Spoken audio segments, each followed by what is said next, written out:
Eu de fato nunca pensei que eu fosse vir aqui fazer uma resenha desse livro, porque durante muito tempo eu fui a pessoa que olhou para esse livro com preconceito, com muito preconceito, né?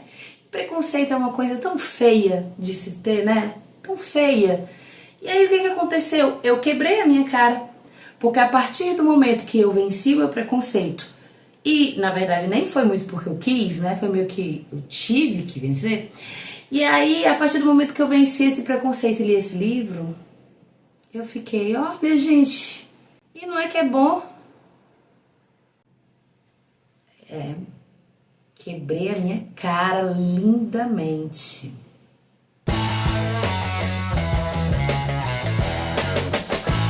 O livro dessa semana é Quarta Asa, de Rebecca Yarros. Isso mesmo que você está vendo aqui. Você não está tendo um delírio. Eu li e gostei de Quarta Asa. Quem me acompanha sabe que fantasia não é meu forte, tá? Quem me conhece bem sabe então que essa coisa meio romantasia não é nem de longe a minha praia. Fantasia, são poucos os livros de fantasia que eu gosto, né? Eu li a saga Harry Potter, eu li as Crônicas de Nárnia, mas não é aquele tipo de livro assim, que me pega, assim, sabe? Acho que talvez o que me pegou mais foi o universo das Crônicas de Gelo e Fogo.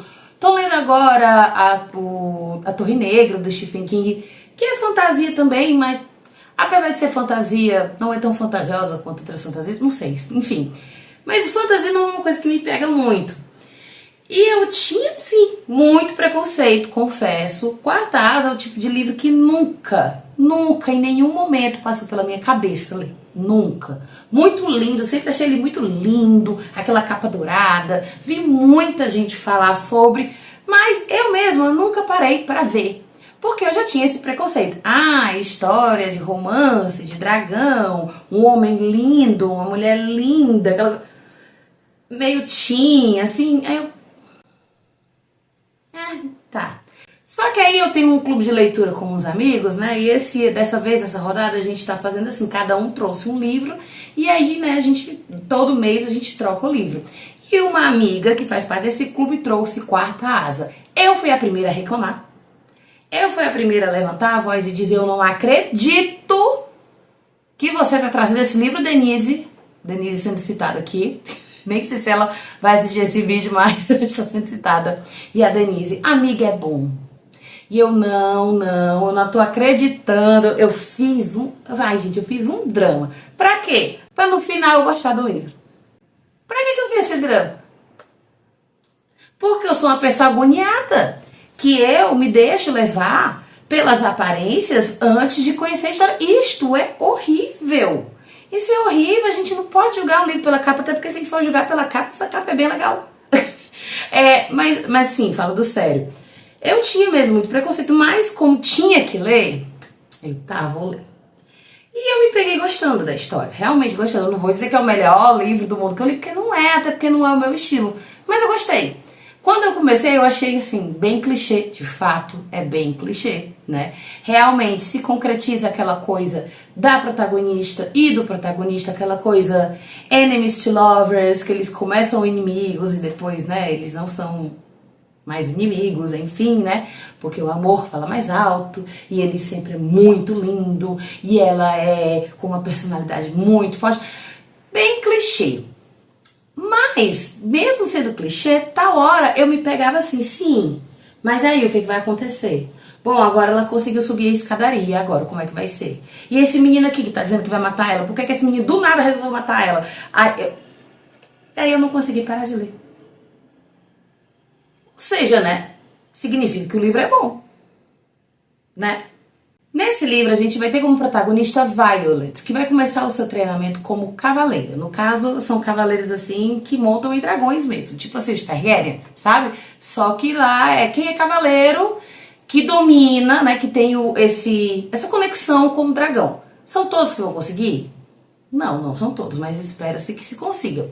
E aí a gente já sabe de antemão que a mãe da Violet é tipo esse bichona zona assim, sabe? comandante zona e tal, ali no rolê dos cavaleiros. Então o pessoal já fica, é pro baby. Só que a Violet nem queria estar ali, porque a Violet a vida inteira achou que ia ser escriba. Porque o pai dela era escriba e ela queria ser escriba. E a mãe dela chegou e disse assim: não, meu amor, você não vai ser escriba, não, você vai ser cavaleira. Mas eu não quero ser cavaleira, não me interessa, você vai ser acabou. Que relacionamento saudável dessa família, né? A Violet tem uma irmã que já está que já faz parte dos cavaleiros e tal. Ela tinha um irmão também que faleceu. E a Violet vai pro treinamento. Então é aquela coisa, gente. Ela é aquela menina que ninguém dá nada por ela. Todas as pessoas olham pra ela e pensam assim: primeiro, você vai ser cavaleira desse tamanho? Segundo, ficam lá falando do cabelo dela, porque o cabelo dela é metade castanho, metade branco. Não sei exatamente por que isso é um problema. Provavelmente isso vai ser explicado nos outros livros, que eu não li ainda, tá? E principalmente, o pessoal olha com maus olhos para ela, devido ao fato dela ser filha de quem ela é. Até porque, dentro desse grupo de treinamento e tal, existem alguns cavaleiros, ou então aprendizes de cavaleiros, que são filhos de pessoas que participaram de uma resistência. Como assim uma resistência? Uma espécie de rebelião que aconteceu anos passados. E aí, essas pessoas que participaram da rebelião, elas foram condenadas à morte. E os filhos dessas pessoas foram condenados a servirem como cavaleiros ao seu país, né? Que é um país fictício e tal.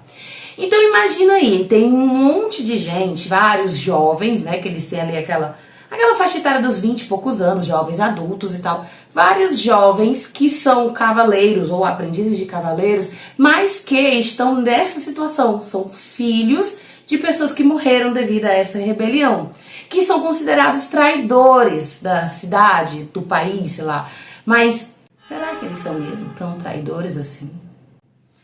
E aí a gente tem essas pessoas convivendo com a Violet, que é filha de uma das pessoas responsável por essa punição. Aí o climão é tenso. O treinamento não é nada fácil. Eu senti uma vibe assim meio Jogos Vorazes, só com Jogos Vorazes ainda pior. Porque nos Jogos Vorazes a galera vai, né, representa o distrito e a galera morre. Só que aqui qualquer um pode morrer. Todo dia morre gente. É assim, ó. Na verdade, na hora da escadaria, quando você tá chegando lá, já um monte já morre, né? Então, é meio que tipo assim, não se apegue tanto aos personagens que não são protagonistas, que pode ser que eles morram. Na verdade, até os que são um pouco protagonistas também, é bom não se apegar, né? Ainda mais que eu já li as Crônicas de Gelo e Fogo, então eu já sou uma pessoa um pouco cabreira. E aí a gente vai ter todo esse desenvolvimento de Violet, porque um dos treinadores dos cavaleiros é ele, Xaden. Xaden, que é lindo, o homem mais lindo do mundo. Inclusive vai ter uma adaptação, tá? Eu acho que pra série. E eu quero só ver quem é que vão colocar pra ser o Xaden, porque segundo essa descrição aqui, meu amor, Xaden é o homem mais lindo do universo. Eu não sei onde é que vão achar esse menino. Mas enfim, Xaden, lindo, maravilhoso. Aí começa aquela treta porque Xaden era o filho do líder dos revolucionários.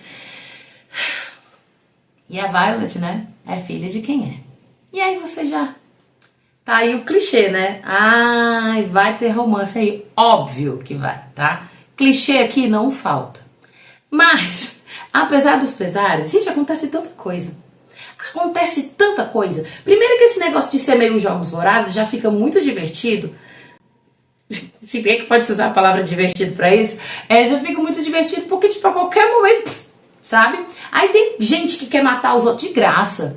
Aí tem um lance com os dragões. Aí tem um lance da conexão com o dragão, que tipo, quem será que vai conseguir? E a galera fica, a Violet não vai conseguir nada. E meu amor, a Violet é protagonista. Já tá no terceiro livro, vão ser assim, que é óbvio que a Violet vai conseguir, né? Só que mesmo assim, A história, ela, pelo menos foi o que aconteceu comigo, ela te mantém entretida, sabe? Eu fiquei com vontade de saber o que ia acontecer o tempo todo. Não só com vontade de saber o que ia acontecer em relação ao treinamento, em relação a Violet encontrar o dragão e tal, com que ela ia se conectar, mas até mesmo em relação ao romance. Porque tal hora eu tava, ai, Violet e Xaden, por favor, se beijem, vocês são tão lindos. Sim, eu me tornei essa pessoa. Eu me tornei essa pessoa. Esse livro realmente, olha, ele quebrou muitos tabus na minha cabeça. Bom, mas então, se você gosta de fantasia, meu amor, você vai amar esse livro, tá? E provavelmente até você já tenha lido, porque ele é bem famoso. Se você não gosta de fantasia, mas você quer ler alguma coisa pra se distrair, uma coisa legal, e até bem escrito, que eu achei bem escrito, também é uma boa ideia. Agora, se você não gosta de verdadeira ojeriza, deixa pra lá. Deixa pra lá, esquece. Ah, e lembre-se que aqui é esquema de pirâmide, porque esse é o primeiro de 5, que ela só lançou 3, mas eu creio que Rebecca Yarros não vai ser George Martin e vai lançar todos, né? Um dia, quem sabe, eu leio o resto. Eu vou ler. Quando eu não sei, porque a fila para leitura tá grande. Mas enfim, de qualquer forma, foi uma história que valeu muito a pena. Eu fiquei gag quando eu fui lá no nosso grupo de WhatsApp e disse, Denise, você tinha razão. Esse livro é muito bom. Daí disseram, ele é o melhor livro que a gente vai ler. Eu, calma, vamos com calma. O melhor eu acredito que não. Mas ele realmente é muito bom. E olha que ele é um livro grande, viu? Mas ó, quebrou todas as minhas expectativas que eram ruins e mostrou que eu estava sendo preconceituosa. E preconceito é um negócio em qualquer esfera, na literária também. Antes da gente ir para a parte com spoilers, né? Vou lembrar aqui que todo domingo tem resenha nova com spoilers, tá? Então se inscreve aqui no canal, curte, comenta, que eu quero saber se vocês gostaram, se vocês não gostaram, tá? E se você quiser acompanhar outros conteúdos sobre livros, sobre autores, ver essas resenhas sem spoilers, eu já não li esse livro ainda, não quero saber os spoilers, a gente também tá no Instagram e no TikTok, @bafulê.literário, tá? Mas assim, você escolhe, eu fosse você, seguir o Bafulê Literário nos 3.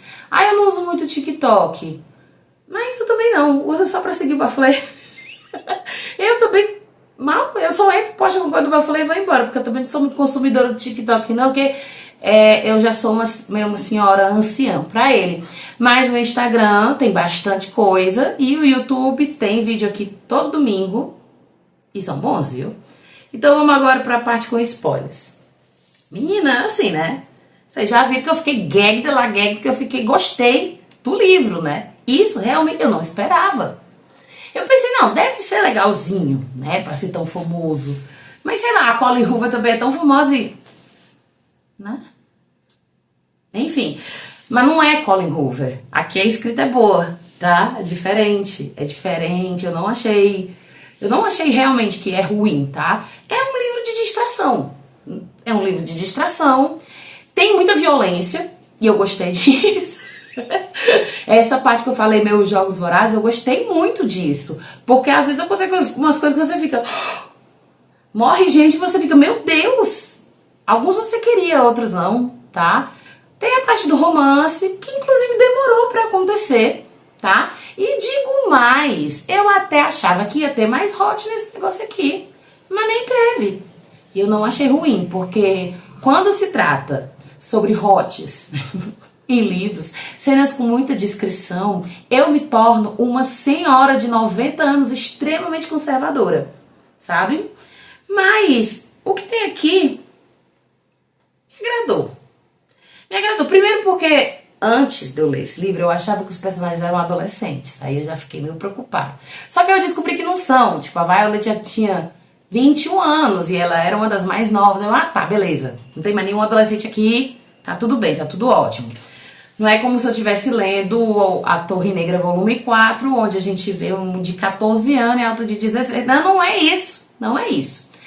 E aqui eu gostei das cenas porque elas foram bem descritas, sem ser aquela coisa pesada, sabe? Porque quando eu li a hipótese do amor da Ellie Hazelwood, eu fiquei extremamente constrangida com aquele capítulo inteiro, porque é um capítulo inteiro.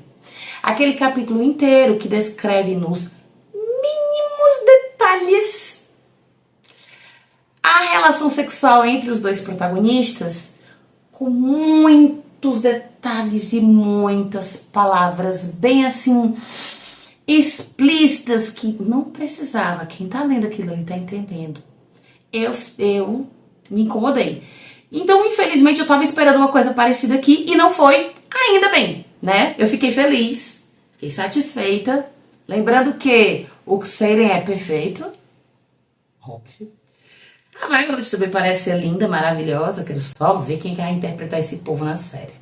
Vou dizer pra vocês os meus top momentos aqui, né? Os momentos que foram assim o auge da história pra mim.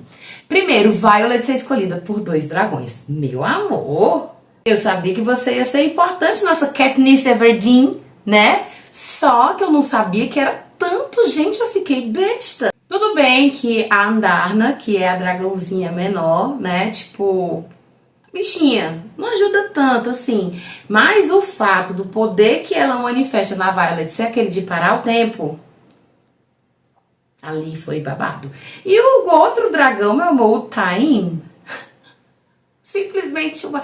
Ó, quando disse no livro que tinha um dragão, o preto, que era babadeiro, que o dono, que o antigo cavaleiro dele tinha morrido e ele nunca mais tinha se unido a alguém, eu pensei, lá se viu o clichê, né? Eu pensei, é esse que vai escolher a Violet. E que bom que foi, porque ela tava precisando, né? E aí o Time ainda é um dragão consorte de outra dragão, que é a Sgale. Acho que é assim que pronuncia. Eu não sei se eu tô pronunciando errado, enfim. A Sgale, que é dragão de quem? De quem? Xaden. Então, como eles são unidos, eles são meio que um casal, Time e Sgale, aí eles não podem ficar muito tempo longe. E aí, consequentemente, Violet e Xaden também não podem ficar muito tempo longe. E aí eles têm essas conexões, sabe? Você fica... tá dando tudo certo. Tá tudo conspirando pra esse casal acontecer. E você fica feliz. Eu fiquei feliz. Eu fiquei feliz. Fiquei feliz. Fazer o quê? Caí no clichê e fiquei feliz. Mas vamos lá. Top momentos, né? Primeiro foi esse momento dela ter sido escolhida por 2 dragões, que eu achei um babado. Inclusive a Andarna ainda estava viva só por causa dela, tá? Que ela, né, ajudou, salvou a vida dela quando aquele imbecil do Jack queria matar a pobrezinha de graça. Vamos lá. Outro momento top. O primeiro beijo do adolescente. Foi muito bonito, tá? Mas, enfim, é só isso mesmo. Próximo momento. Ah, querido. Ela dominando o sinete dela. Todo cavaleiro tem um sinete, que é uma espécie de poder. E o sinete da gatinha é dominar os relâmpagos. E sabe como é? Esse momento se junta a um outro top momento. Que ela descobre que tem o poder de dominar o relâmpago no momento em que ela mata o Jack. E ela matou o Jack porque o Jack estava querendo matar o amigo dela. E aí ela usou o sinete de parar o tempo para impedir que o amigo caísse. E depois ela usou o sinete de relâmpago para matar o Jack. Meu amor, ali ó, absolute cinema. Fechei. O tempo, querida. Ali foi tudo. Eu fiquei, olha, querida, como todo bom clichê, eu sabia que você ia ser poderosa. E que bom que você foi, eu tava esperando isso mesmo. Outro bom momento, outros top momentos, tá, um deles não é bom, o outro é. O que não é bom é a morte do Liam. Nossa, gente, eu fiquei arrasada. Mas eu disse, né, eu avisei, não se apega, porque a qualquer momento, né, a morte do Liam, que aconteceu ali já pro final do livro, deixou todo mundo muito abalado. O Liam, que era meio que o guarda-costas dela, né, era um personagem muito, muito carismático, muito legal. Fiquei chateada que ele morreu, né. E o momento final, que é o fato de que o irmão dela está vivo. O Brennan está vivo. E o livro termina assim. E aí ficou um monte de questionamento na minha cabeça. Ficou um monte de coisa na minha cabeça. Primeiro eu fiquei pensando assim. O Brennan tá vivo. Será que a mãe dele sabe que ele tá vivo? E aí ela tá fingindo que não sabe? Ou será que ele também tá se escondendo dela, né? Segunda dúvida que ficou, a relação da rebelião, que a gente acaba descobrindo que a rebelião aparentemente não foi do jeito que a história é contada. Tanto que o pai dela deixou até uma dica lá, né? Ó, tem cuidado que a história às vezes ela é contada de outras maneiras. O quanto o pai dela sabia? Será que ele sabia que o Breno não estava vivo? Então, vamos lá, outras dúvidas. Sobre a questão dos Venin e os seus... Como é que é o nome? Pera ainda? Gente, eu escrevi com uma letra tão feia que eu não tô nem entendendo a minha letra. Pera aí. Wyverns. Pronto. No começo eu não tinha entendido nada do que era isso aí. Porque assim, né? Um dos meus problemas com fantasia é exatamente esse fato de que tem muita informação, muito nome esquisito. E eu fico... Quê? Porque não são coisas reais. Aí eu fico assim, ó, viajando. Mas depois de muito tempo eu entendi mais ou menos, né? Mais ou menos eu entendi o lance dos Venin, que os Venin seriam tipo essas pessoas que eles alcançam o poder de uma maneira que levam o poder pro lado do mal e eles dominam, não dragões, eles dominam os Wyverns, que são uma espécie de dragão, só que muito poderoso e que anda em duas patas, em vez de quatro, uma coisa assim. É tipo como, deixa eu fazer uma associação aqui. É tipo como se fosse, sei lá, Crônicas de Gelo e Fogo, o pessoal além da muralha ali, tipo assim, a galera do Rei da Noite, sabe? Que eles tinham uns bichos esquisitos, que eles mataram o dragão da Daenerys, aí transformaram num dragão assim, mais trash, entendeu? É tipo isso, é tipo uma versão deles, dos cavaleiros e dos dragões, só que mais maligna e mais poderosa. Eu fiquei, bicha, pra quê? Nossa. Daí, inicialmente, a Violet se sente traída pela história de descobrir que o Xaden e os outros filhos dos rebeldes, dos traidores, estavam ajudando os paladinos, que andam com os grifos, que eram vistos como os vilões da história. Só que aí a gente começa a entender que, na verdade, a história não é bem do jeito que a gente estava entendendo, né? Os paladinos, com seus grifos, parece que não são tão os vilões assim. E a rebelião parece que não foi tão rebelião quanto, sabe? Parece que não foi tão traição quanto parece. Só que eu acho que isso só vai ser explicado mais no segundo livro. Não sei. Aí fica no ar. Então quer dizer que toda a história que a Violet conhece, que é a história que é contada para todos, é mentira? Tudo aquilo ali é mentira? Olha, 99,9% de certeza que sim, né? E, obviamente, que essa reviravolta, esse plot dá aquele gostinho pra gente, né, continuar a leitura, continuar com o próximo livro. Eu vou continuar, mas não vai ser agora, porque tem tanta coisa pra eu ler, menina, não tem noção. Tá faltando hora no meu dia pra eu ler tanta coisa. Mas um dia eu vou ler. E olha, novamente, o que eu posso dizer é... muito bom, viu? Quebrei a minha cara. Então, o nosso livro da semana é Quarta Asa, de Rebecca Yarros.